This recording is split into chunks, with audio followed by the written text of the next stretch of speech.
রাজা যেন খুব তাড়াতাড়ি সুস্থ হয়ে ওঠে তার জন্য প্রার্থনা করতে ভোলে বাবার দর্শনের উদ্দেশ্যে বেরিয়ে পড়লাম। আজ সোমবার, গতকাল রবিবার রাত 10টা নাগাদ আমরা 5জন মিলে আমার টোটোতে করে আমরা বেরিয়ে পড়েছিলাম ভোলে বাবার উদ্দেশ্যে। সত্যি কথা বলতে এখন যে প্রচুর পরিমাণে বৃষ্টি হচ্ছে এটাও ভোলে বাবার ইচ্ছা। সব পাপ ধুয়ে আমাদেরকে যেন তার চরণে নিয়ে যাচ্ছে টেনে। তবে ভোলে বাবা রাত্রে বৃষ্টি হলে সত্যি ভীষণ ভালো লাগে। আমি এদিকে গাড়িও চালাচ্ছি প্লাস আবার ভিডিও করছি, আবার এই ভিডিওই তোমাদের সাথে তুলে ধরছি।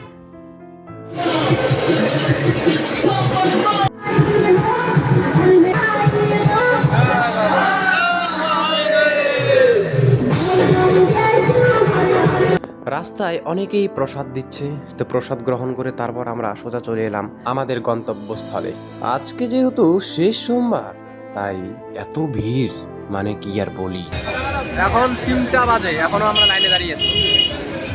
এখন আর ভিডিও করব না, কারণ বৃষ্টি হচ্ছে দেখতেই পাচ্ছ। একদম জল ঢালার পরে বাড়িতে যাওয়ার সময় ভিডিও করব। দেখো কত লম্বা লাইন, বাপ রে বাপ। আমরা জল ঢেলে এখন বাড়ির পথে রওনা দিলাম। এখন সকাল 5টা বাজে। বাড়িতে যাই, চলো বাড়িতে গিয়ে দেখি রাজার কি পরিস্থিতি।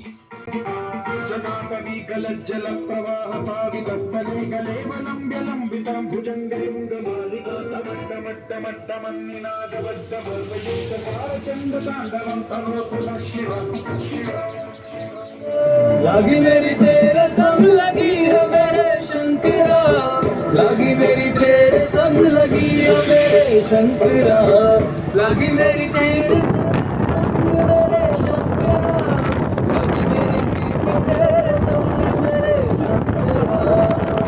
এখন আমি বাড়িতে আসলাম মাত্র, তো দেখি রাজা কি করে।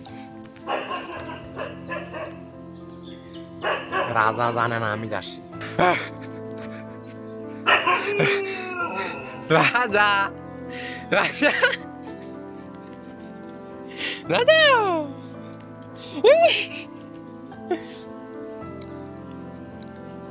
ওঠ ওঠ ওঠ ওঠ ওঠ রাজা রাজা। আমাদের রাজা সুস্থই আছে, শুধু ওর গায়ের চুলকানিগুলো কমলে, ঘাগুলো কমলে ব্যাস,